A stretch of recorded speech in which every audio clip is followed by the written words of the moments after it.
सब कहें कि भाई जो भी था, जितने दिन था, बहुत अच्छा था। वैसे तो ये सभी के लिए कहा जाता है। कितना भी कामी क्रोधी लोभी व्यक्ति मृत्यु को प्राप्त होता, सब उसकी प्रशंसा ही करते हैं, पर 2-4 दिन बाद नहीं। ऐसा मानो आपका जीवन सफल तब हो कि जब आप गए तो सब लोग वर्षों तक याद करते रहे। ये जो भी थे कुछ दे के गए, ये जो भी थे कुछ बदल के गए, जितने दिन थे कुछ प्रदान करके गए, कुछ अनुभव करा करके गए। हमें लगता है जीवन का साफल्य यही है। आप चले जाएं पर आपकी बातें, आपका व्यवहार, आपकी बनाई गई स्थिति, विचार, वो सदा चित्त में रहें लोगों के। नरसिंह मेहता सशरीर धराधाम से कम 500-600 वर्ष पहले चले गए, पर आज तक उनकी गाथा, आज तक उनका भाव, आज तक उनके विचार अनेक वैष्णव, कम से कम भक्तों के चित्त में तो रहते ही हैं। मीराबाई भले ही शरीर से नहीं है, लेकिन पूरे विश्व को बता गए भक्ति का स्वरूप क्या है। जरूरी नहीं है भक्ति मार्ग में ही ऐसा होता है कि आपके जाने के बाद आपका यश रह जाता है। आप जिस क्षेत्र में हैं उस क्षेत्र में ऐसी क्रिया कर जाओ, सब याद रखें आपको। अब याद रखवाने का तरीका तो राक्षस प्रवृत्ति भी होती है। राक्षस प्रवृत्ति से भी हम याद रख सकते हैं किसी को, भाई बहुत खतरनाक था, बहुत ऐसा था। पर जिसको स्मरण करके रात की नींदें उड़ जाएं, भय लग आवे, भयभीत हो जाएं हम, ऐसी क्रिया करके नहीं। 10 वर्ष, 20 वर्ष, 50 वर्ष, 100 वर्ष बाद भी कोई याद करे तो नेत्र सजल हो जाएं, ऐसी क्रिया करो। ऐसा स्वभाव, ऐसा विचार, उसका निर्माण कीजिए, और वो भक्ति से होगा, वो सत्संग से होगा। स्वामी विवेकानंद आज तक याद किए जाते हैं क्योंकि रामकृष्ण परमहंस जी का सत्संग प्राप्त था उनको। हमें ऐसा लगता है जिसको भी याद किया जाता है उस दिव्य आत्मा ने किसी गुरु का आश्रय जरूर लिया, और गुरु ने ही उसे ऐसा बनाया कि उसे पूरा विश्व याद करे। तो ऊंझा आएंगे जल्दी, उससे पहले गुजरात में बहुत बार आना होगा। आप सब लोग 2030 से पहले सब जगह आना। बड़ोदरा में तो जनवरी में आ रहे हैं, वहां पधारिएगा। उसके बाद भी शायद गुजरात में एक आध जगह कहीं कथा है, हमें स्मृति में तो नहीं है, पर तब तक आप लोग जहां भी कथा हो वहां पहुंचिएगा। और एक और बात, जरूरी नहीं है कि आप केवल एक ही व्यासपीठ को श्रवण किया करें।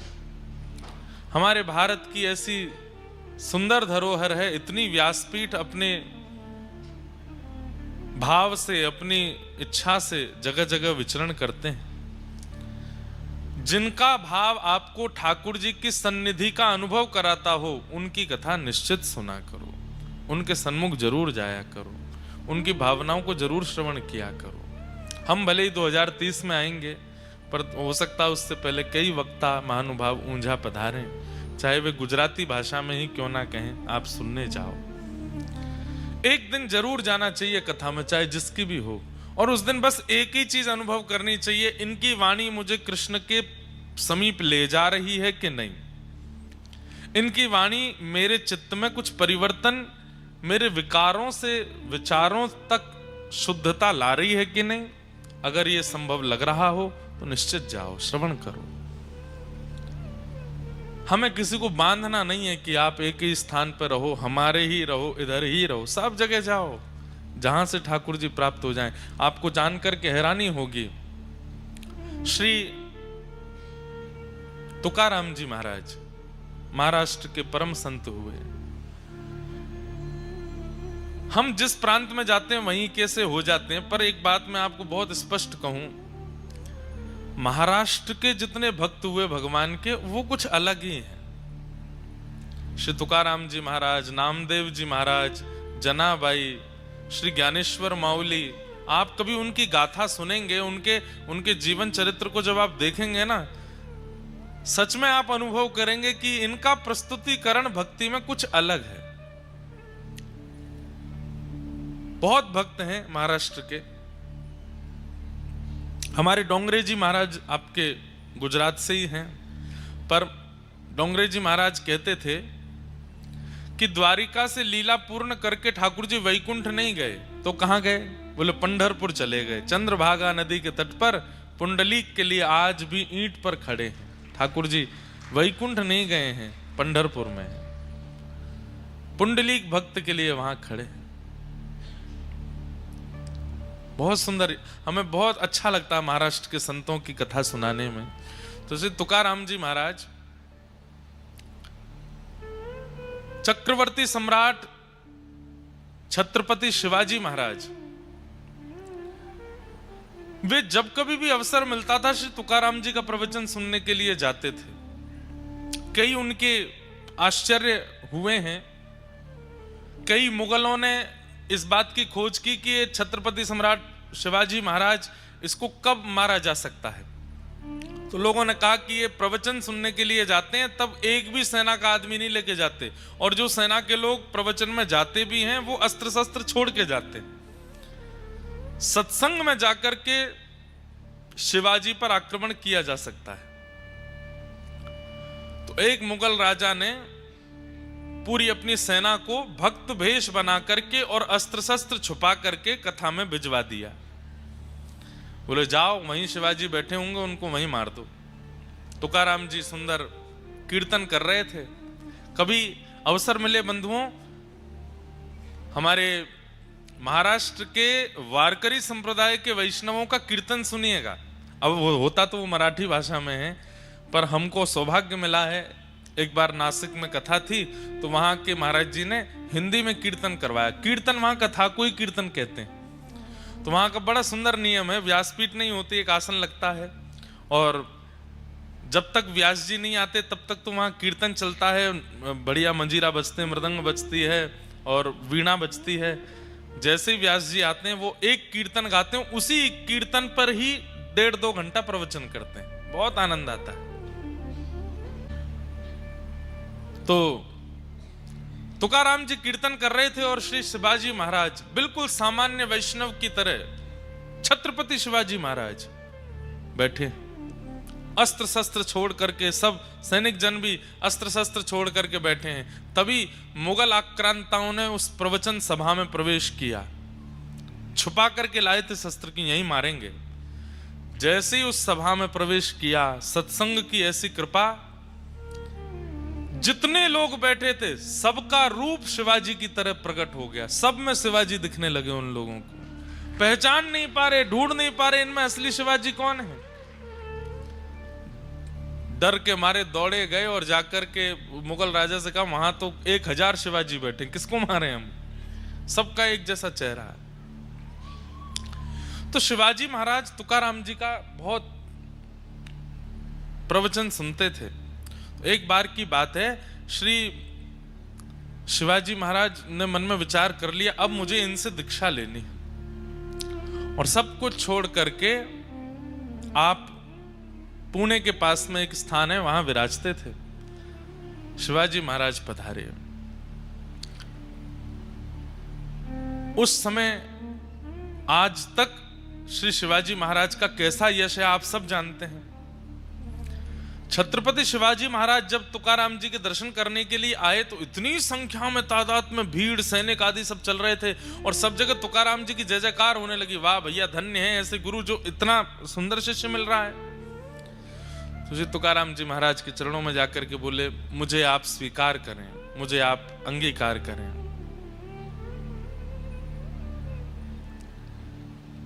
तुकाराम जी महाराज थोड़ी देर प्रवचन करने के बाद बोले, मैं आपका गुरु नहीं बन सकता, आप मुझे शिक्षा गुरु मान लीजिए, आप मुझे अपना जीवन पथ का गुरु मान लीजिए, लेकिन आपके दीक्षा गुरु तो जंगल में विराजमान हैं, समर्थ गुरु रामदास, वो आपके गुरु बनेंगे, वही आपके गुरु, आप उनके पास जाओ। शिवाजी महाराज और आनंदित हो गए, कैसा त्याग है। एक छत्र सम्राट को देख करके कौन नहीं चाहेगा कि ये मेरा शिष्य बन जाए। लेकिन श्री तुकाराम जी महाराज कहते हैं, मैं तुम्हारा गुरु नहीं हूं, तुम्हारे गुरु तो समर्थ गुरु रामदास हैं, वन में विराजमान है, उनके शरणागति में जाओ।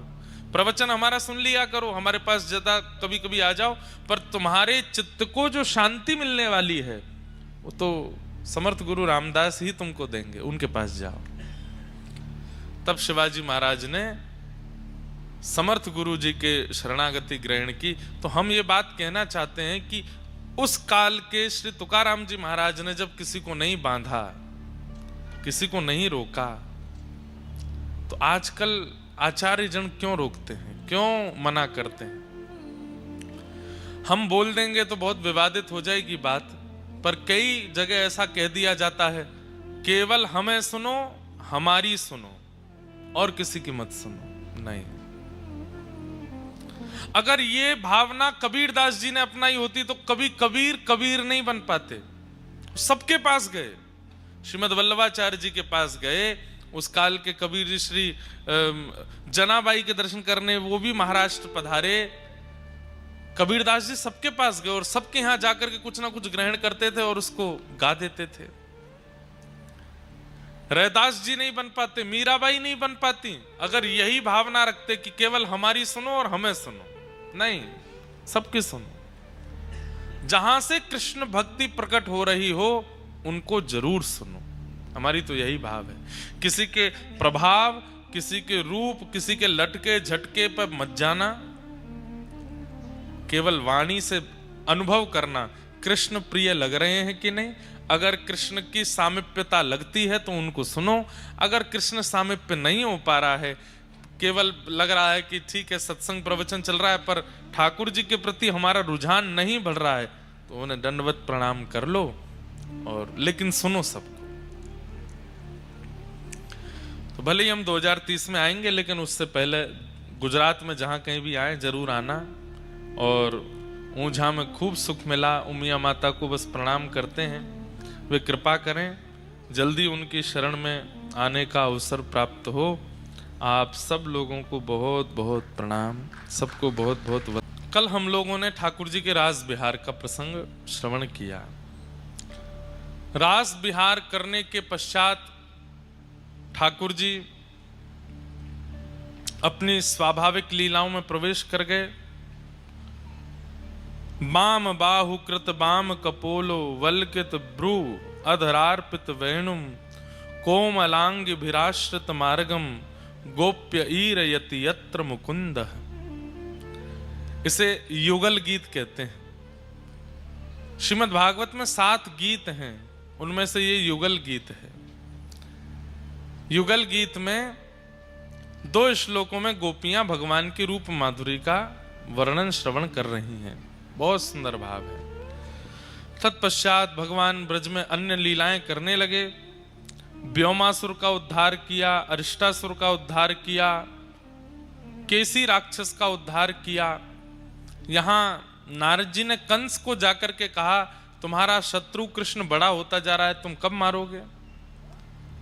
कंस ने कहा, बोले कि मैं तो बहुत प्रयास कर चुका, वो मरता ही नहीं है। पूतना भेजी, अरिष्टासुर भेजा, व्योमासुर भेजा, केसी भेजा, इतने राक्षस भेजे, लेकिन वो मरता ही नहीं है।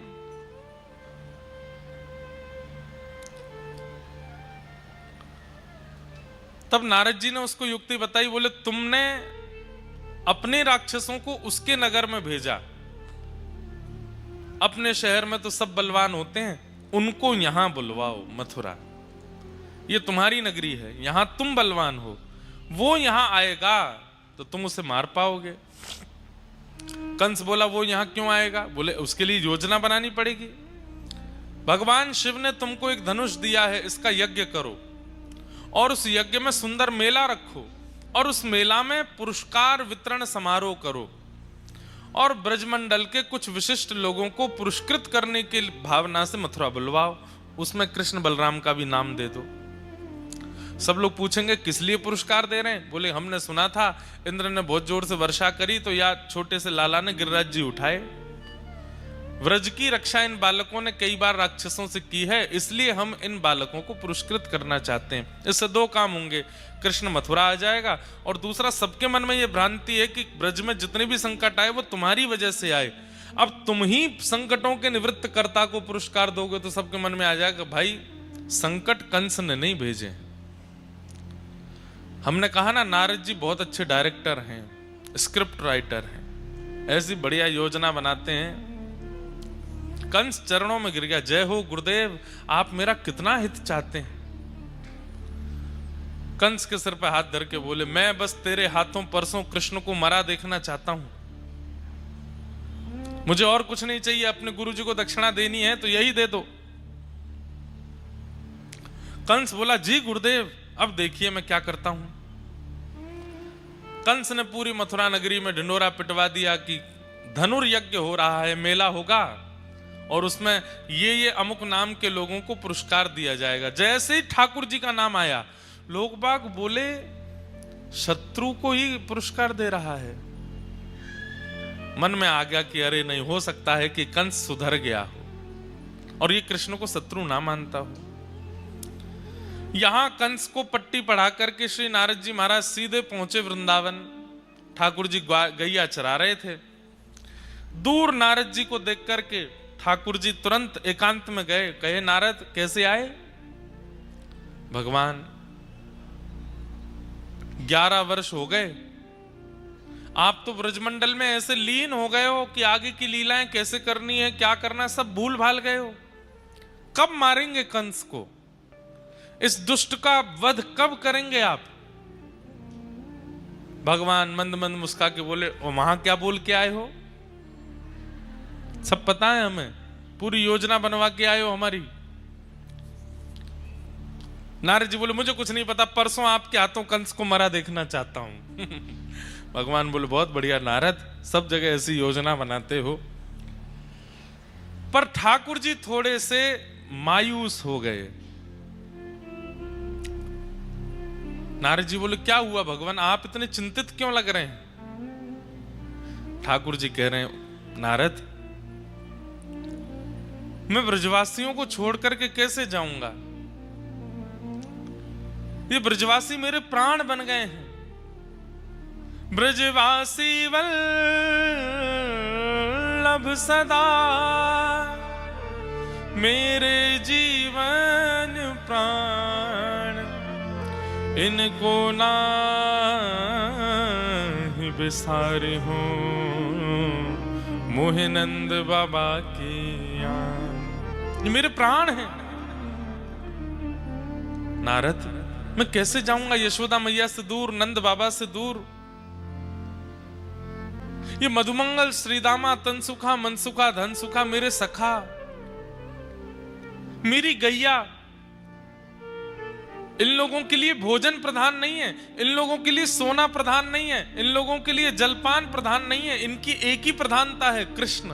बस हमें ठाकुर जी दिखते रहे। मैं गौशाला जाऊं तो गैया चारा खाती हैं, मैं ब्रजवासियों को दिखूं तो ब्रजवासियों के घर प्रसाद बनता है, मैं दिखूं तो ही सोते हैं, मैं दिखूं तो ही चलते हैं। इनका प्राण मैं हूं और मेरे प्राण ये हैं, मैं इनसे दूर कैसे जाऊं? नारद जी बोले, भगवान, ये आसक्ति जैसी, मोह जैसी वार्ता आपके मुख से सुनने में अच्छा नहीं लग रहा है। अरे केवल मथुरा नहीं जाना है आपको, केवल कंस को नहीं मारना है, बहुत काम है। देवकी को कारागृह से मुक्त करना है। 11 वर्ष से वो मैया आपकी प्रतीक्षा कर रही है, आपकी जन्मदात्री मां। आप वचन दे के आए थे कि मैं आऊंगा लौट के, उनको मुक्त करना है। जरासंध का वध करना है, कालनेमी का वध करना है, नवीन नगरी द्वारिका का स्थापन करना है। परांबा, जगदंबा, लक्ष्मी साक्षात रुक्मणी रूप में प्रकट होंगी, उनसे विवाह करना है। वेद की ऋचाएं 16,000 मंत्र आपकी पत्नी बनकर के आने को तैयार हैं, उनसे विवाह करना है। भौमासुर का वध करना है, महाभारत का युद्ध कराना है और पूरे विश्व को गीता जैसा ज्ञान प्रदान करना है। सब निश्चित था ठाकुर जी पहले से, ये सब आपको करना है। आप यहां धर्म स्थापन के लिए आए हैं और ये मैं क्या देख रहा हूं, इन ब्रजवासियों से मोह हो गया आपको। नारद जी ने ये तक कह दिया, पहले ब्रह्मा जी को शक हुआ था कि आप भगवान हो कि नहीं, फिर इंद्र को शक हुआ कि आप भगवान हो कि नहीं, आज ठाकुर जी मुझे भी शक हो रहा है, आप सच में परमात्मा हो ना? क्योंकि परमात्मा ऐसा तो नहीं होता। हम जितना ठाकुर जी को जानते हैं वो किसी से मोह नहीं करते, किसी से ममत्व नहीं रखते, किसी से प्रेम नहीं करते, किसी के बंधन में आसक्त नहीं होते। आपकी वाणी सुनकर के मुझे संशय हो रहा है, आप सच में परमात्मा है ना? ठाकुर जी बोले, नारद, ये आसक्ति नहीं है, ये मोह नहीं है, ये प्रेम है। और पता नहीं क्यों मैंने अनेक अवतार धारण किए हैं, पर ब्रजवासियों ने जो स्नेह, जो प्रेम मुझे प्रदान किया है, मैं इनके प्रेम पाश में, प्रेम रस्सी से बंध गया हूं। मैं भूल रहा हूं कि मैं परमात्मा। बंधुओं, प्रेम इसी को तो कहते हैं। अगर आपके प्रेम के प्रस्ताव से सामने वाला अपने अस्तित्व को नहीं भूला तो प्रेम कैसा?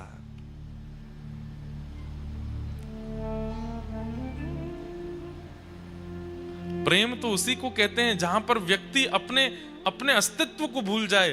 प्रेम उसी को कहते हैं जहां व्यक्ति अपने आप को भूल जाए, आपके प्रति पूर्ण समर्पित हो जाए। और ठाकुर जी के साथ वो ब्रजवासियों ने कर दिखाया कि भगवान ये तक भूल गए कि मैं परमात्मा हूं। ठाकुर जी बोले, नारद, एक काम नहीं हो सकता। बोले, क्या?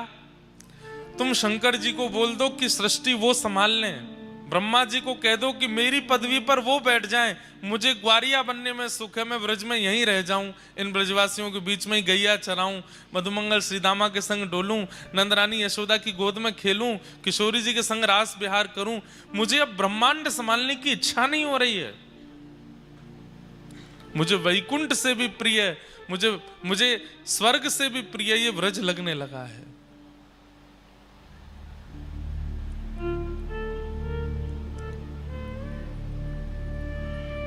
तुम शंकर जी से बात कर लो ना।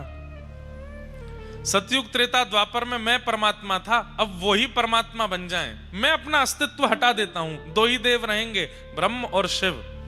मैं कहां हूं? मैं सदा ब्रज में रहूं, इन ग्वारियाओं के बीच में, इन ब्रजवासियों को मुझे बहुत सुख मिलता है यहां पर। नारद जी बोले, ये कैसी बात कर रहे हैं आप? प्रेम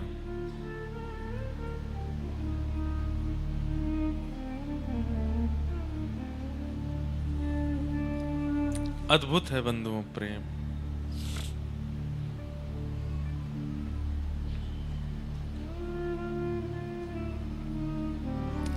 भगवान नारद जी अपनी सौगंध देते हैं ठाकुर जी को कि ठाकुर जी आपको जाना पड़ेगा ब्रज से। ठाकुर जी कहते हैं, मैं कैसे जाऊंगा, कोई योजना है? नारद जी बोले, हाँ,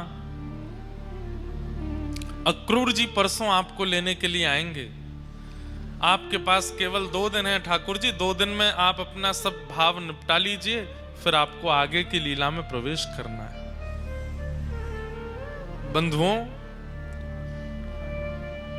भगवान की जैसे मानो नींद उड़ गई हो। अब मैं कैसे जाऊं यहां से, कैसे आगे प्रस्थान करूं? अक्रूर जी को कंस ने भेजा है वृंदावन, जाओ कृष्ण बलराम को निमंत्रण देकर के आओ, धनुर्यज्ञ में पुरस्कार देना है। वे लोग मथुरा पधारे। अक्रूर जी महाराज व्रज आए। सब ब्रजवासियों की भीड़ लग गई नंद भवन में कि भाई कंस का दूत क्यों आया। और जैसे ही पत्र पढ़ करके सुनाया कि धनुर्यज्ञ में कृष्ण बलराम को पुरस्कार देने के लिए महाराज कंस ने मथुरा बुलाया है, तो कहीं पुरस्कार देने का खबर समाचार सुने तो सब नाचने लगते हैं, गाने लगते हैं, आनंदित हो जाते हैं। पर वृंदावन में सुन्न सन्नाटा, कोई प्रसन्न नहीं हुआ। अक्रूर जी महाराज बोले, मैंने समाचार सुनाया कि कृष्ण बलराम को पुरस्कृत करने के लिए मथुरा बुलाया, आप लोग शांत क्यों हैं?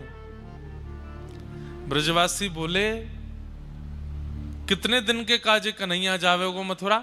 बोले, बस आज रात्रि निकलेंगे, आज शाम तक निकलेंगे, कल वहां रुकेंगे, परसों आ जाएंगे। ये सुनकर के ब्रजवासियों में कई तो मूर्छित होकर गिर पड़े कि हम इतनी देर बिना कृष्ण को देखे कैसे रहेंगे।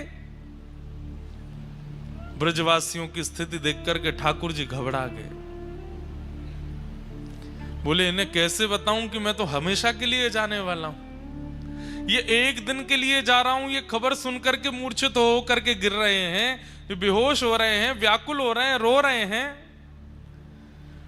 इन्हें कहीं से अगर पता चल गया कि मैं आने वाला ही नहीं हूं, क्या होगा? यशोदा मैया बोली हमें ना भेजनो अपनो लाला, कंस से कह दो पुरस्कार यहीं घर भिजवा देगो, हमारो लाला कहीं नहीं जावेगो। और सब ब्रजवासी यशोदा मैया के पक्ष में आ गए, हाँ हमारो लाला नहीं जावेगो, बिल्कुल नहीं जावेगो। ठाकुर जी ने मन में विचार किया, मुझे ही कुछ करना पड़ेगा, नहीं तो ये ब्रजवासी तो नहीं जाने देंगे। ठाकुर जी ने नाटक किया रोने का और बैठ गए बीच में आकर के और यशोदा मैया से बोले, मैया तू तो चाहवे ही ना है कि मैं बड़ो बनूं। अरे 24 घंटा इन गैयान ने चरातो रहूं, गोबर में लिपो रहूं, धूल में सनो रहूं और इन ब्रजवासीन के यहाँ बस घूमता रहूं, बस यही में मेरो पूरा जीवन निकल जाएगा। अरे सबके बालक आगे बढ़े, सबके बालक ऊपर जामे, सबके बालकन को श्रेष्ठता प्राप्त होवे, तेरे लाला को पहली बार कोई पुरस्कार देवनो चाहे और तू मना कर रही है।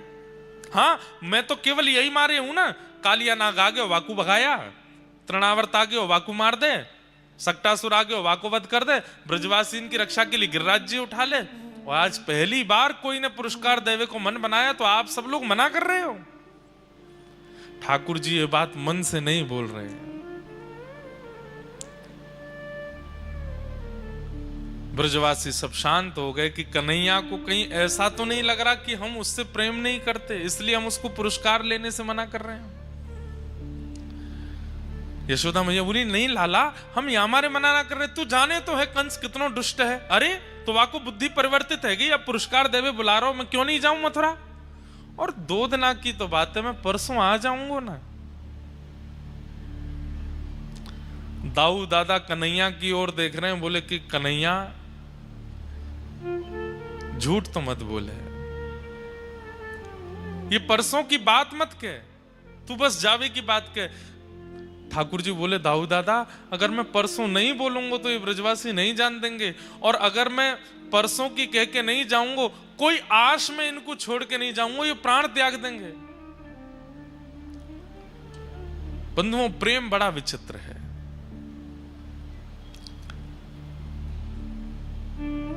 प्रतीक्षा प्रेम का एक स्वरूप है और ब्रजवासियों जितनी प्रतीक्षा पूरे विश्व में किसी ने नहीं की।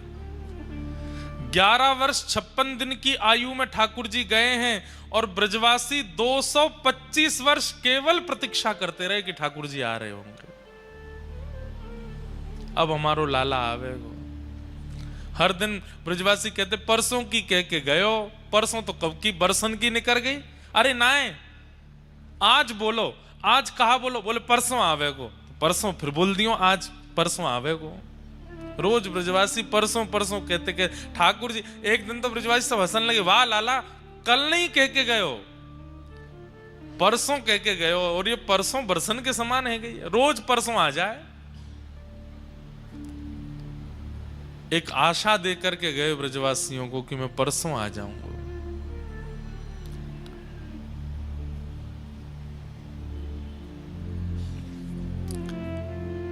आज कोई ब्रज में सोया नहीं है।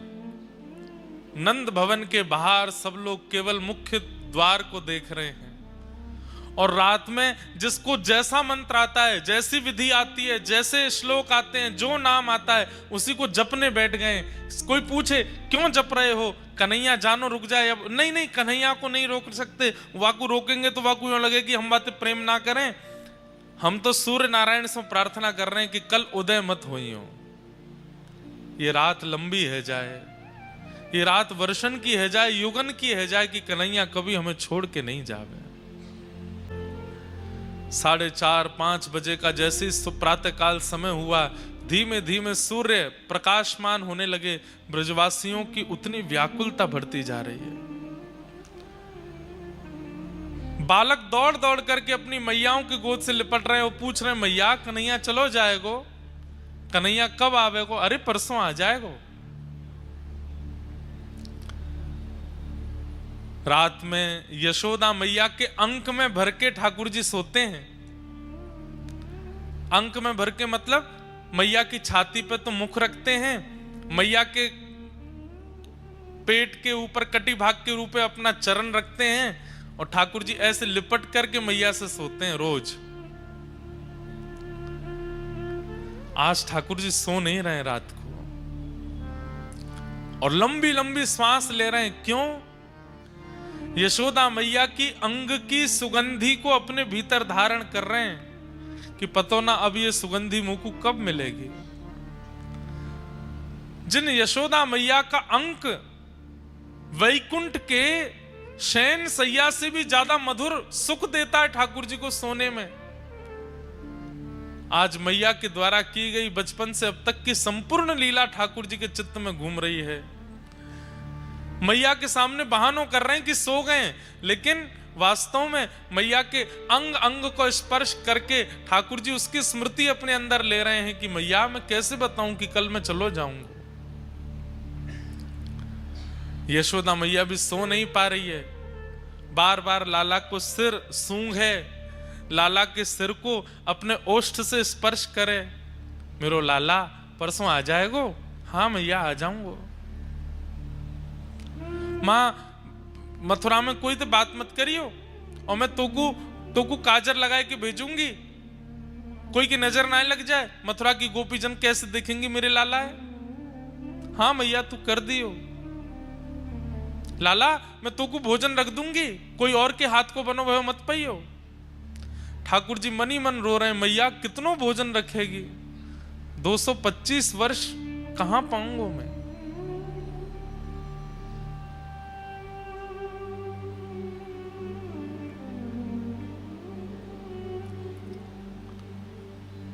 रात भर यशोदा मैया के अंक से लिपटे ठाकुर जी रुदन करते रहे।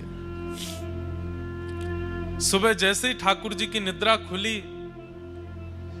आज तक ठाकुर जी कभी अपने आप नहीं उठे। मैया आती है, लाला को सिर पकड़े, अपने हाथ से दूध पिलावे, सोते भय ठाकुर जी के मुख से दूध स्पर्श कराती है और उसको पीते पीते ठाकुर जी तब आंख खुलते हैं। लेकिन आज मैया जैसे दूध को पात्र लेके आई तो कहा देखी ठाकुर जी बैठे हैं, जग गए हैं। लाला कहा भयो? आज तक कभी ऐसा पहले नहीं भयो कि तू उठ के बैठ गए हो, आज अपने आप बैठ गए हो। मैया के अंक से लिपट गए, बोले मैया मैं परसों तक कैसे रहूंगा तेरे बिना। परसों शब्द है पर मन में बरसों आ रही है ठाकुर जी के। अरे ना लाला अब तू ही तो कल कह रहो सबके बालक ऊपर बढ़े तो वो बढ़नो है, अब तो को लगे कि तू पुरस्कार लेके आगे बढ़ेगो तो तू जा। और मैं कहीं जा थोड़ी नहीं हूं लाला, तू आ जाएगा वापस। फिरते वही ब्रजमंडल में लीला होंगी, फिरते रोज गैया चरावे जाइयो, फिरते रोज माखन मिश्री लाला को पवाए करूंगी, बस 2 दिन की तो बात है। ठाकुर जी बहुत भावुक हो रहे हैं।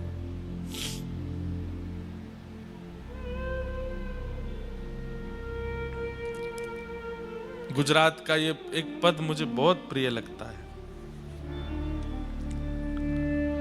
56 भोगन थाल धराए के, 56 भोग थाल धराए के, माखन ने मिश्री मारी रह गई गोकुल मां। माखन ने मिश्री मारी रह गई गोकुल मां। नंद लाला ने माता यशोदा जी सांभरे, ममता नी मूर्ति मारी रह गई गोकुल मां। नंद लाला ने माता यशोदा जी सांभरे, ममता नी मूर्ति मारी रह गई गोकुल मां।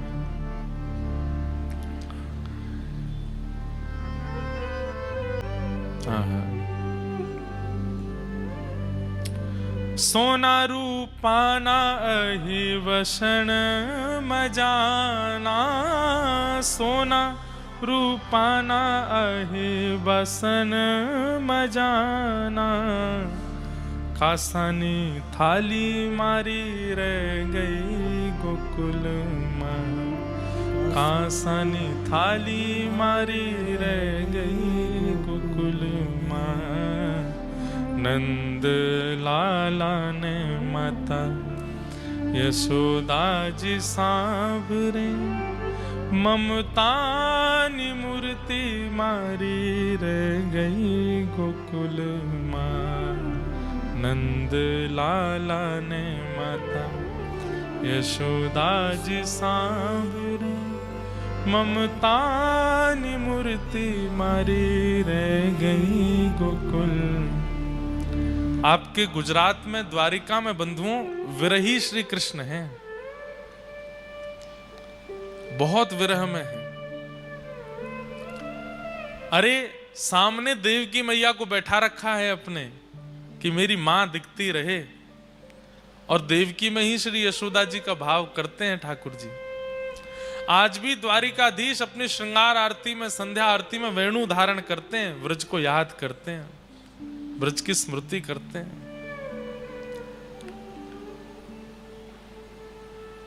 ब्रजवासियों की प्रतीक्षा तो सबको अनुभव होती है, गोपियों की प्रतीक्षा तो सबको अनुभव होती है, यशोदा मैया राधा रानी की प्रतीक्षा तो सबको दिखाई देती है, उनका विरह उनका कष्ट सबको दिखता है, पर ठाकुर जी का विरह किसी को नहीं दिखता।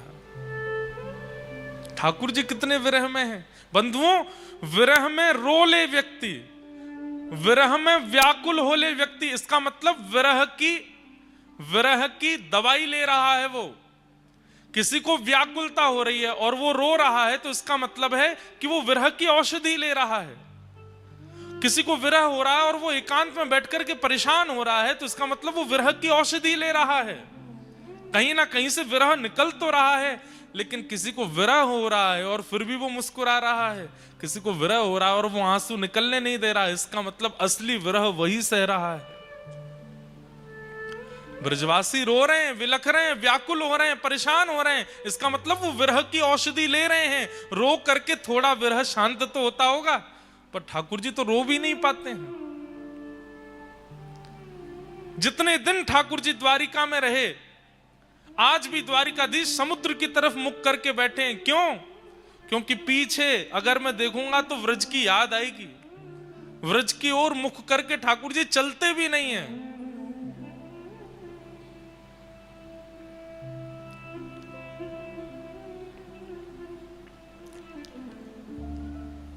हीरा माणिक ना मुकुट धराए छे, हीरा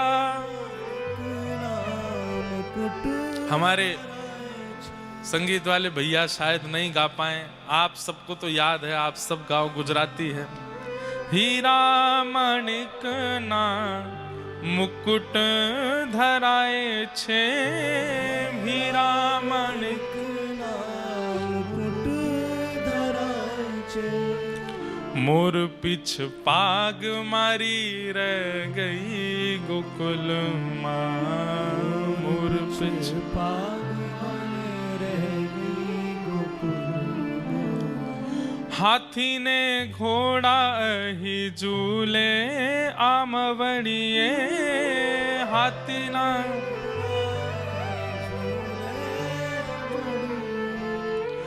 गोरी गोरी गावड़ी मारी रह गई गोकुल माँ, गोरी गोरी गावड़ी मारी रह गई गोकुल। नंद लाला ने माता यशोदा जी सांभरे, ममता नि मूर्ति मारी रह गई गोकुल माँ। नंद लाला ने यशोदा जी सांभरे, ममता नि मूर्ति मारी रह गई गोकुल। राधा जी ने एटल कहजो धव जी, राधा जी ने हे राधा जी ने अटल कह जो उद्धव जी,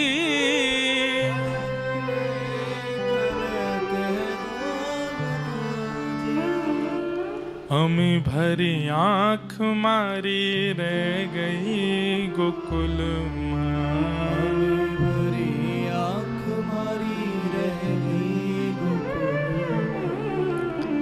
नंद लाला ने माता जसोदा जी सांवरे, ममता नि मूर्ति मारी रह गई गोकुल माँ। नंद लाला ने माता जसोदा जी सांवरे, ममता नि मूर्ति मारी गोकुल। मेरे मन में भाव आता है कि जब द्वारिका आप लोग जाते हैं, ब्रज का कोई भाव सुना के आया कीजिए ठाकुर जी को। वहां राजाधिराज महाराज बनकर के बैठे हैं, सुंदर नगाड़े बजते हैं, एक से एक 56 भोग व्यंजन ठाकुर जी को चढ़ाए जाते हैं, ध्वजा जी चढ़ाई जाती हैं सोने चांदी के खूब सुंदर। पर इनमें ठाकुर जी को सुख मिलता नहीं होगा। वो हमें दिखाने के लिए प्रसन्न होकर के कहते होंगे हम बड़े प्रसन्न हैं, पर व्रज का एक भाव सुना दिया करो। या वृंदावन या व्रज जब भी जाते हैं तो पहले घर मत आइए लौट करके, ब्रज से सीधे पहले द्वारिका जाओ और व्रज की कोई बात ठाकुर जी को बताया हो। व्रज में कैसा स्वभाव, कैसी स्थिति, कैसा व्यवहार, कैसी योजना अभी है, सब ठाकुर जी को बताओ। ठाकुर जी आपसे बड़े प्रसन्न हो जाएंगे। अरे भैया कोई न सोनो चांदी सब कछु मुंह को चढ़ाए होगो, पर मैं तो प्रसन्न हूं। क्यों? तो ब्रज की कछु बात मुंह को सुना भी आए हो है। श्री उद्धव जी महाराज को ठाकुर जी ने व्रज भेजा ही इसीलिए है कि ये व्रज को अपने अंदर समाहित करके लाए, ताकि मैं जितने दिन द्वारिका में रहूं मुझे व्रज की जब जब याद आवे मैं उद्धव को अपने पास बुला लूं और ये व्रज की कोई बात मुझे सुना दिया करे। ब्रजवासियों को समझाने के लिए उद्धव जी नहीं गए, ब्रजवासियों से वार्ता करने के लिए उद्धव जी को नहीं भेजा ठाकुर जी ने। ठाकुर जी ने इसलिए उद्धव जी को भेजा कि 6 महीना में इतनी व्रज की स्मृति अपने अंदर लेकर के आ जाए कि जब हम द्वारिका की यात्रा पर रहें और द्वारिका में 125 वर्ष रहना पड़े, उस समय व्रज की याद आवे। और जब जब उद्धव मेरे पास आवे व्रज की कोई बात, जब मैं ठाकुर जी जब मैं व्रज गया था ना तो वहां पे एक गोपी ऐसे बोल रही थी, ठाकुर जी उसी बात से प्रसन्न हो जाते हैं। बस अब इससे आगे मत सुनाइए उद्धव, 2-4 दिन इसी भाव में रहने दे, 2-4 दिन बाद फिर किसी गोपी अन्य गोपी की बात बताइए। 4-5 दिन ठाकुर जी उसी स्मृति में निकाल देते हैं, फिर जब उसकी स्मृति से आनंदित हो जाते हैं तब उद्धव को फिर बुलाते हैं, उद्धव अब कोई और बात बता। वो 6 महीने की उद्धव की वार्ताओं को ठाकुर जी वर्षों 100 वर्ष से अधिक तक सुनते रहे। व्रजवासियों का प्रेम ऊंचा है, यशोदा जी का प्रेम ऊंचा है, राधा रानी का प्रेम ऊंचा, ठाकुर जी का प्रेम कोई देखे तो सही कैसा प्रेम है। असली विरह की वेदना तो ठाकुर जी को है। जो बंधे हैं विश्व कल्याण की भावना में और इसी बंधन के कारण अपने प्रेम के घूंट पी गए हैं, विरह में रह रहे हैं। समय हुआ, ठाकुर जी बाहर निकले, जैसे ही नंद भवन से बाहर आए ब्रजवासी सब रोने लगे, लाला हम तेरे बगैर कैसे रहेंगे। ठाकुर जी बोले अरे मैं परसों आ जाऊंगा, कौन सा इतने दिनान के काजे जा रहा हूं। बोले पतो ना लाला तू परसों के काजे भी कह रहा हो, हमारे कल प्राण निकल गए तो और अंतिम क्षण में तोय ना देख पाए तो। ठाकुर जी बोले नहीं कछु ना होगो, मैं आ जाऊंगा परसों। सब ब्रजवासियों से मिलते हुए अपने हृदय को बहुत भारी करते हुए ठाकुर जी रथ में आरूढ़ हुए। जैसे निकलने लगे अक्रूर जी महाराज के मन में पता नहीं क्या बात आई। बंधुओं, जब अक्रूर जी ठाकुर जी को लेने के लिए वृंदावन आ रहे थे तब अक्रूर जी कारागृह में देवकी मैया से मिलने गए। बोले मैया अब प्रसन्न है जाओ। क्यों? आपको लाला वापस आ रहा है, मैं लेवे जा रहा हूं वाकू। देवकी मैया नाचने लगी, आनंदित हो गई। मेरो लाला आवेगो, मेरो कन्हैया आवेगो, मेरो गोपाल आवेगो, मैं अपनी आंखन से वाकू देखूंगी, अपने हाथन से स्पर्श करूंगी। देवकी मैया की उस स्थिति को देखकर के अक्रूर जी बड़े भावुक हो गए। जब जाने लगे तब देवकी मैया ने कही, सुनो अक्रूर, इधर आओ, मेरो एक काम करोगे? बोले कहा।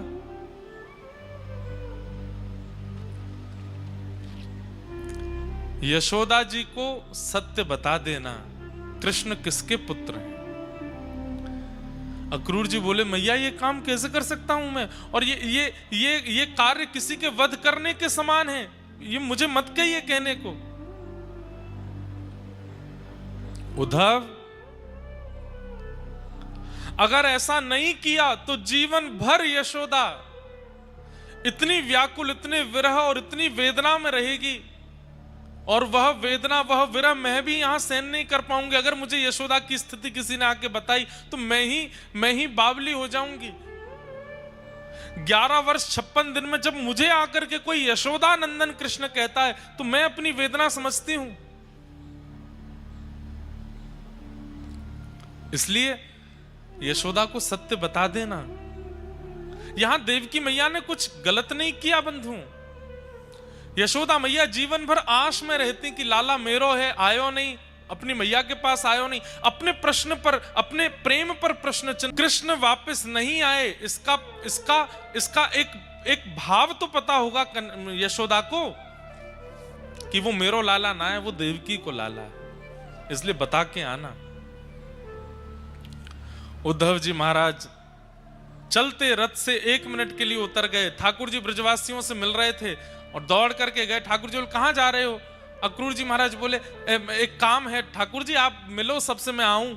और यशोदा मैया को भीतर नंद भवन में लेके गए और बैठा करके मैया से बोले, मैया एक बहुत जरूरी बात करनी है, इसके बाद हो सकता है आपकी स्थिति दयनीय हो जाए, पर मुझे बताना पड़ेगा। कृष्ण आपके पुत्र नहीं है, कृष्ण देवकी के लाला है। कंस से रक्षा करने के लिए 11 वर्ष 56 दिन पूर्व एक बालिका को आपने जन्म दिया था, और उस बालिका को स्थानांतरित करके श्री वसुदेव जी महाराज यहां अपने लाला को सुला गए थे। वास्तव में कृष्ण देवकी के लाला है। और अब वो वापस अपनी मां के पास जा रहे हैं। यशोदा मैया का पहले ही खून ठंडा हो गया था ये बात सुनकर के, लेकिन जब अक्रूर जी ने ये बात कह दी कि मैया अब संभवतः कृष्ण लौट के आएंगे नहीं, और ऐसा कहकर के प्रणाम करके जैसे ही गए, यशोदा मैया की मानो जैसे श्वास रुक गई हो।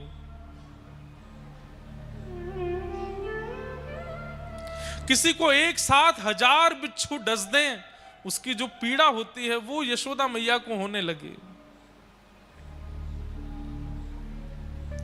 एक तो ये बता देना कि वो आपके पुत्र नहीं है, और उसके बाद भी ये कह देना कि वो आज अंतिम बार दिख रहे हैं, अब लौट करके नहीं आएंगे। यशोदा मैया इस विरह को सह नहीं पाई। एक बार तो वहीं मूर्छित होकर गिर पड़ी, पर तभी उन्हें अंतर आत्मा से याद आया कि कन्हैया को एक बार तो देख लूं, जा रो है मेरो लाल, मेरो कन्हैया, मेरो छोना अब जा रो है, एक बार तो वाकू देख लूं। दौड़ी है यशोदा मैया। रथ आगे की ओर बढ़ रहा है। ठाकुर जी सब ब्रजवासियों से मिल रहे हैं। ब्रजवासियों की भीड़ में यशोदा मैया चिल्ला रही है, कन्हैया लाला नेक रुक जा कन्हैया। इतने हल्ला, इतने शोर के बीच में यशोदा जी का स्वर ठाकुर जी को सुनाई दे गया। भीड़ में मैया को पुकारते देख ठाकुर जी कूद पड़े रथ से। मैया तू कहां गए हो? तू ऐसे काहे क्यों हो रही है? और इतनी व्याकुल क्यों हो रही है? इतनी विरही क्यों हो रही है? और ये देख सबरी भीड़ आ रही है। मैया तू किनारे आ जा। बार बार अपने अंग से लगाते हैं ठाकुर जी। मैया तू काहे क्यों ऐसी है रही? अरे मैं आ जाऊंगा, तू कह दे। तू अगर कह देगी कि मैं नहीं जाऊंगा, परसों तक के लिया इतनो विरह है रोए, मैं नहीं जाऊंगा मैया, मैं कह दूंगा अक्रूर जी चले जाएंगे और दाऊ दादा जाके पुरस्कार ले आएंगे। मैं नहीं जा रहा हूं मैया, मैं तेरे पास रुक जाऊंगा। यशोदा मैया कह रही है, लाला क्यों ना कह सकूं मैं कि तू रुक जा यहीं पे।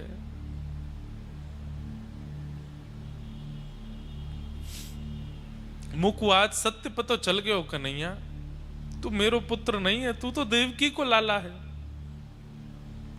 ये कहने में भी मेरे प्राण क्यों नहीं निकल रहे हैं कि तू मेरो पुत्र नहीं है।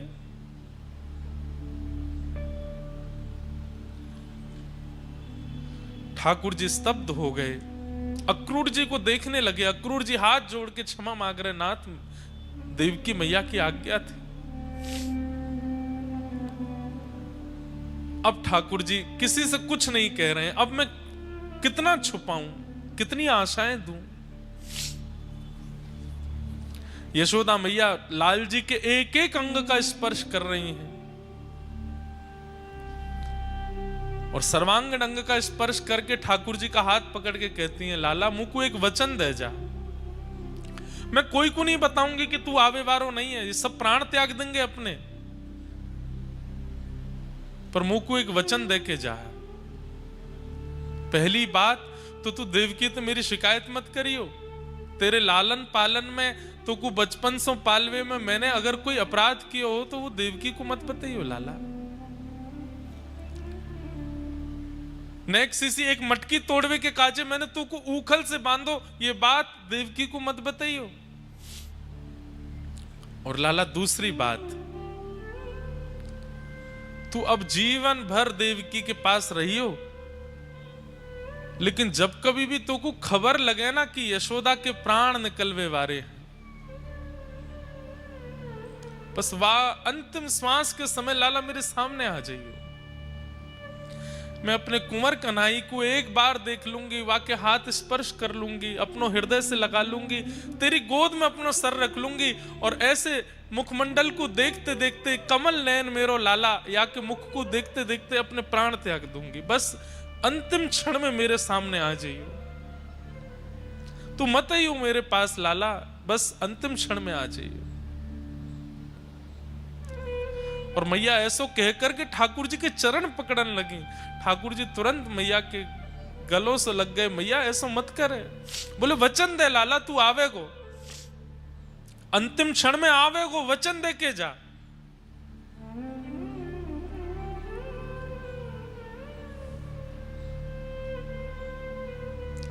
ठाकुर जी यशोदा मैया को वचन दे रहे हैं, मैया तो अंतिम क्षण नहीं, तू जब जब नेत्र बंद करेगी मैं तेरे सामने ही रहूंगा मैया, मैं कहीं नहीं जाऊंगा।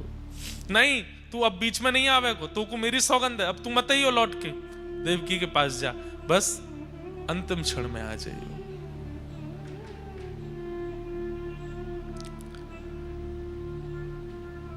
यशोदा मैया कहते कहते व्याकुल हो गई। ठाकुर जी को अक्रूर जी ने कहा जय जय चले। जैसे ही ठाकुर जी रथ की ओर मुड़े, यशोदा मैया देख नहीं पाई लाल को जाते भय, वहीं मूर्छित होकर गिर पड़ी।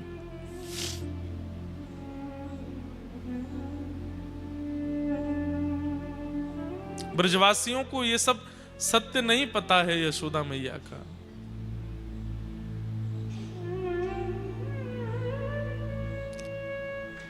रथ पर आरूढ़ हो गए ठाकुर जी।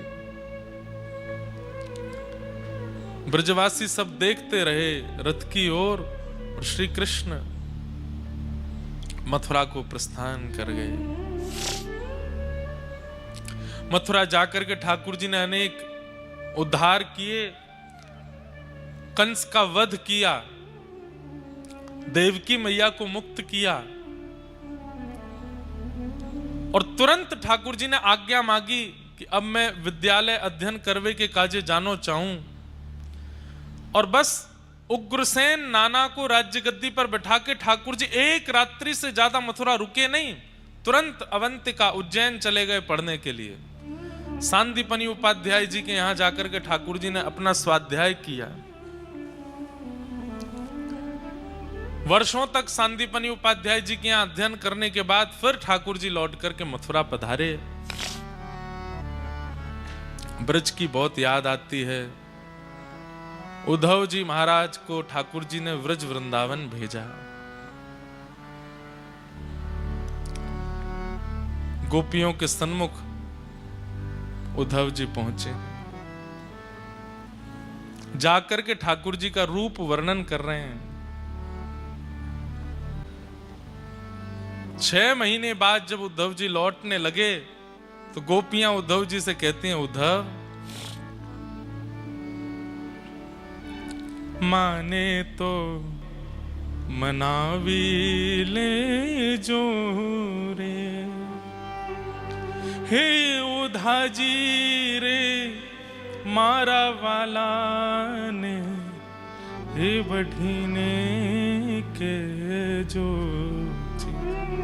उद्धव परसों की कह के गए, बरसों तक आए नहीं है। एक बार उनको समझा देना कि वो वापस आ जाए,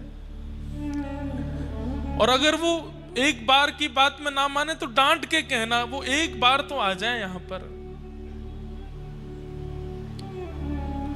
मथुरा ना राजा था जो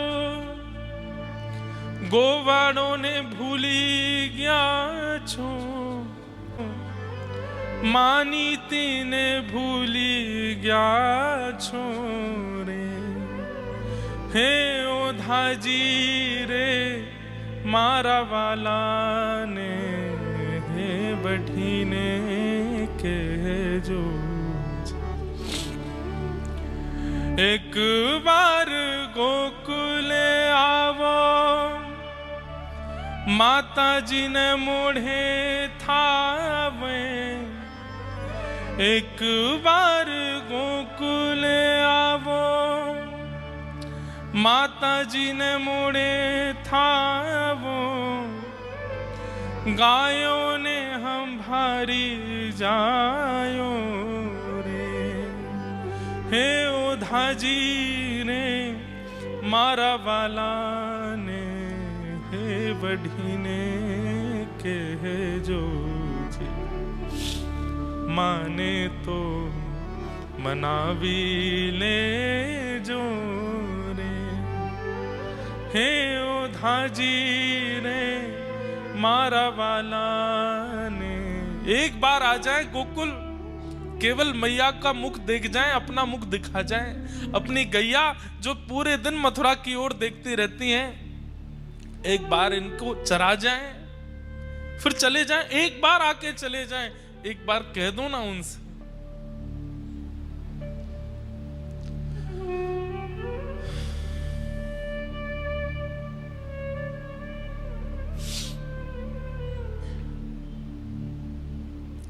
उद्धव जी महाराज ब्रजवासियों को समझाने आए हैं, पर ब्रजवासियों की स्थिति देख करके उद्धव जी 6 महीना निकल गए। 6 महीना बाद लौट करके गए, ठाकुर जी के चरणों में प्रणाम करके कहते हैं, छोड़ दीजिए ब्रह्मांड को, छोड़ दीजिए सृष्टि की रचना को, छोड़ दीजिए लोक कल्याण को, आप वृंदावन चलिए। आपके लायक ब्रज से प्रिय और कोई स्थान नहीं हो सकता नाथ, आप ब्रज चलिए। उन ब्रजवासियों ने, राधा रानियों ने, गोपियों ने, यशोदा मैया, इनसे ज्यादा प्रेम आपको वैकुंठ में कोई नहीं कर सकता नाथ, आप वृंदावन चलो।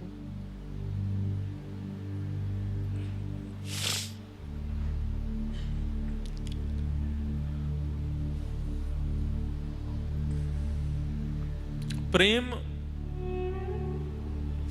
की स्थिति तो ठाकुर जी अनुभव कर रहे हैं।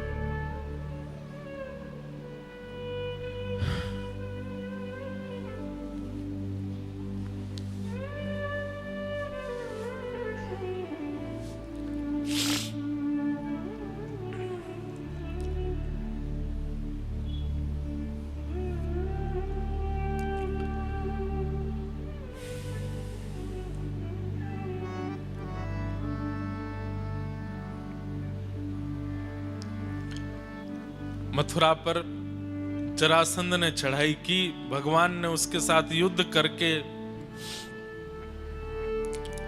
17 बार हरा दिया। 18वीं बार जब ब्राह्मणों की सेना लेकर के आया, या कुछ लोग कहते हैं ब्राह्मणों की सेना लाया, कुछ लोग कहते हैं ब्राह्मणों को अनुष्ठान पर बैठा के आया कि मैं जीत जाऊं, कृष्ण हार जाएं। ब्राह्मणों की रक्षार्थ भगवान ने विश्वकर्मा को आज्ञा की। गोकुल छूटा, नंदगांव छूटा, वृंदावन छूटा, अब ब्रजमंडल छोड़ने की बारी है। जितना दूर रहेंगे उतना ब्रज से और प्रेम हो जाएगा। हे विश्वकर्मा जी, दूर समुद्र, नमकीन खारे समुद्र के बीच में एक नई नगरी का निर्माण करो। वृंदावन के परिंदे भी चाहें तो वहां पहुंच ना पाते हो, इतनी दूर ले जाओ, ताकि वृंदावन की विरह अग्नि में मैं जलता रहूं। इन ब्रजवासियों के प्रेम के ऋण से सदैव, उस ऋण में, अपने उस ऋण के भार में सदैव को खोजता रहूं। चाह करके भी वृंदावन आ ना पाऊं, इतनी दूर एक नगरी का निर्माण करो, ताकि इन वृंदावन वासियों को जितना मैंने विरह दिया है, इनसे अधिक विरह की अग्नि में मैं रहूं। विश्वकर्मा जी ने समुद्र के बीच में द्वारिका नगरी का निर्माण किया। कोसों दूर पक्षी भी अगर चाहें तो 10 दिन लगेंगे उड़ करके वृंदावन से द्वारिका आने में। इतनी दूर मथुरा से, व्रज से ठाकुर जी ने नगरी बनाई। रणभूमि में पहुंचे, दाऊ दादा का हाथ पकड़ा, बोले दाऊ दादा प्रणाम कर लें आप ब्रजभूमि को, अब चलना है यहां से। और प्रणाम करके व्रजभूमि को, व्रज की रज को अपने गोजा में रख के ठाकुर जी अपनी पीतांबरी में बांध करके संपूर्ण व्रज को वंदन करके, और रणभूमि में युद्ध करते करते करते हाथ पकड़ के दाऊ दादा का रण छोड़ दिया। दौड़ करके गए हैं, देख रहे हैं सब कि कहां जा रहे हैं, कहां जा रहे हैं, कहां जा रहे हैं। ये गए और वो गए, ठाकुर जी रण छोड़ करके द्वारिका प्रस्थान कर गए। बोलो रण छोड़ राय भगवान की जय। रण छोड़ करके ठाकुर जी द्वारिका आ गए। सोते हुए समस्त मथुरा वासियों को विश्वकर्मा ने रात रात में द्वारिका पहुंचा दिया। उठे सुबह तो सब ढूंढने लगे, हमारे द्वार कहां हैं, द्वार कहां हैं। सबके घर बदल गए, सबके आंगन बदल गए। सब ने जैसे ही अपने द्वार का द्वार खोला, हर द्वार के बाहर कृष्ण बलराम खड़े हैं। तो द्वारी द्वारी कम ब्रह्म, जहां हर द्वार पर ब्रह्म खड़े हैं, उसी को द्वारिका कहते हैं। बोलो द्वारिकाधीश की जय। ब्रजवासियों, मथुरा वासियों को लेकर के ठाकुर जी द्वारिका यदुवंशियों के साथ आ गए। और द्वारिका में आकर के ठाकुर जी ने श्री रुक्मणी जी के साथ में विवाह संपन्न किया। भौमासुर राजा का उद्धार करके 16,108 विवाह ठाकुर जी ने किए। 16,108 ठाकुर जी के विवाह संपन्न हुए। तत्पश्चात भगवान के अनेक लीलाएं भागवत में बताई गई। ठाकुर जी की दिनचर्या, ग्रहचर्या आदि का सबका वर्णन किया गया। बहुत कथाएं हैं द्वारिका में भी, सबको ठाकुर जी संपादित किए। भगवान के परम सखा श्री सुदामा जी का ठाकुर जी के समीप आना हुआ। सुदामा जी की एक बड़ी नवीन बात सुनने में आई कि ठाकुर जी को सुदामा इतने प्रिय क्यों लगते हैं। तो कहते हैं जब भगवान सांदीपनी गुरुकुल आ गए तो एक तो व्रज छोड़ के आए, एक रात मथुरा में रुके हैं, उसके तुरंत अगले दिन सांदीपनी गुरुकुल पढ़ने चले गए। वहां ठाकुर जी इतना रोते हैं व्रज की याद करके, व्रजवासियों की याद करके। सबको तो लगता था कि कृष्ण अपने घर को याद करते हैं, पर सुदामा जी एकमात्र ऐसे थे, ठाकुर जी के पास बैठते, ठाकुर जी का सर अपनी गोद में रख के पूछते, लाला तू काय को रोवे, कौन की याद आवे। तो ठाकुर जी कहते, मुकु यशोदा मैया की याद आवे, मुकु श्री दामा तनसुखा मनसुखा की याद आवे, मुकु गैयान की याद आवे, मुकु नंद बाबा की याद आवे। तो सबकी याद ठाकुर जी को आती। तो सुदामा जी पूछते, नंद बाबा कहा करें, कैसे कपड़ा पहने, यशोदा मैया कहा करें, कैसे कपड़ा पहने। सबकी दिनचर्या और सबके व्यवहार स्वभाव को सुदामा जी ठाकुर जी से पूछ लेते हैं। और फिर किसी दिन यशोदा मैया की तरह साड़ी पहन करके श्री सुदामा जी आ जाते हैं, और जैसे यशोदा मैया ठाकुर जी को बुलाती हैं लाला, वैसे इस स्वर में ठाकुर जी को कहती हैं लाला। ठाकुर जी देख करके चौंक जाते हैं, मैया मैया तू यहाँ आ गई। दौड़ करके सुदामा जी को अंक में भर लेते हैं। तो सुदामा जी को अंक में भरते ही उनको, अरे मैया तो, अच्छा सुदामा तू है लाला, तो को ब्रजवासी की याद आवे, मैं रोज एक ब्रजवासी बन के आऊंगा, तो कुछ सुख दे करूंगा। काउदना ठाकुर जी सीदामा बनिया में, काउदना मधुमंगल बनिया में, काउदना नंद बाबा को रूप धारण कर लें, काउदना गैया बन जा में। और वहां सांदीपनी गुरुकुल में ठाकुर जी प्रत्येक दिन एक ब्रजवासी का अनुभव सुदामा जी से कर लेते हैं और ठाकुर जी का मन लग जाता है। सुदामा जी कहते हैं, मुझको सुदामा बोले, आज मोकू तू मधुमंगल ही बोले गो। ठाकुर जी मधुमंगल के साथ जैसा व्यवहार ब्रज में करते हैं वैसा ही सुदामा जी के साथ करते हैं। आज मुकु तुम मैया ही बोलेगो, तो जैसा मैया के साथ ठाकुर जी रहते हैं ना, जिद्दी हठी परेशान करवे वाले, वैसे ही यशोदा की तरह सुदामा जी के साथ लीला करते हैं ठाकुर जी। इसलिए सुदामा जी ठाकुर जी को प्राणों से भी प्रिय हैं, क्योंकि जितने वर्ष सांदीपनी उपाध्याय के यहाँ ठाकुर जी रहे, ठाकुर जी का मन सुदामा जी ने लगाया ब्रजवासी बन बन करके।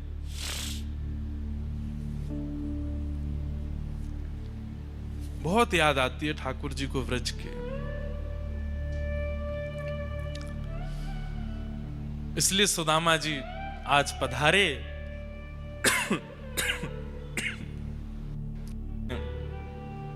श्री सुदामा जी की स्थिति देख करके सब कुछ दिया, सब कथा आपको पता ही है। सुदामा जी पर अनुग्रह करने के पश्चात भगवान ने अपने सब यदुवंशियों को समझाया कि मैं भगवान होकर के भी तुम्हारी रक्षा नहीं कर पाऊंगा अगर तुम संतों का अपमान करोगे तो। लेकिन यदुवंशी इस बात को ध्यानपूर्वक समझते नहीं थे। ठाकुर जी आज्ञा करते थे, सत्संग किया करो, कथा सुना करो, मंदिर जाया करो। अरे भगवान के रिश्तेदारों, तो इसका मतलब कथा सुनना बंद कर दोगे? ठाकुर जी के बच्चे आदि सब यदुवंशी सोचते, ठाकुर जी तो ऐसे ही बोलते रहते हैं, भगवान हमारे पिता हैं, भगवान हमारे चाचा हैं, भगवान हमारे ताऊजी हैं, हमको कथा सुनने की क्या आवश्यकता, सत्संग साधु संग करने की क्या आवश्यकता। और यही कारण बना, यदुवंशियों ने एक दिन संतों का अपमान किया, संतों ने शाप दे दिया। भगवान के पुत्र शांब के पेट से एक लोह पिंड ने जन्म लिया, क्योंकि उसको साड़ी पहना के ले गए थे पेट में पोटला बांध के पूछने के लिए कि इसके गर्भ में बेटा है कि बेटी। संतों ने शाप दे दिया, इसके गर्भ से लोह पिंड जन्मेगा और जिससे तुम्हारा पूरा यदुवंश नष्ट होगा। भगवान के पुत्र हो तो हमारा अपमान करोगे?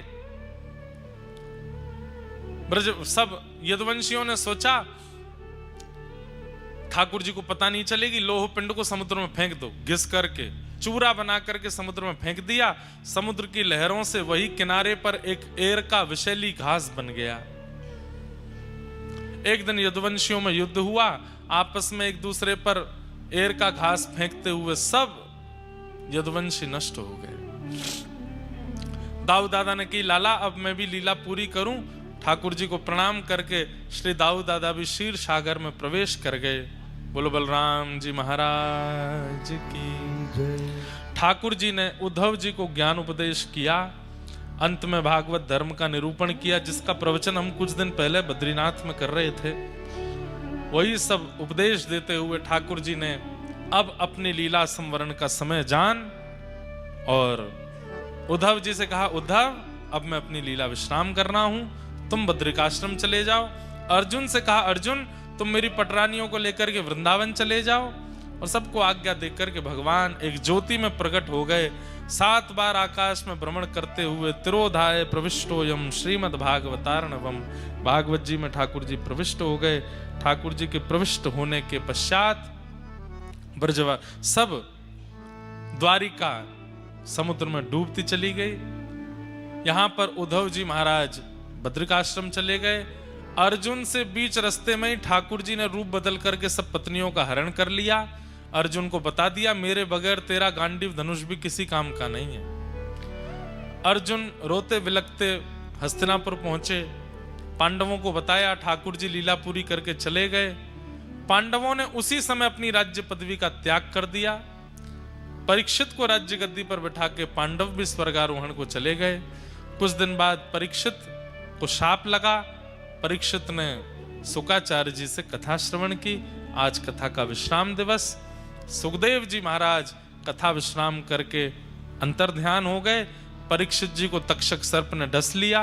उनका पांच भौतिक शरीर तो जल गया, पर उनकी दिव्य आत्मा एक विमान में विराजमान होकर के भगवत धाम को प्रस्थान कर गई। इस प्रकार श्रीमद् भागवत के श्री श्रोता श्री परीक्षित जी का भगवत धाम गमन हुआ। मार्कंडे ऋषि ने प्रलय काल का दर्शन किया।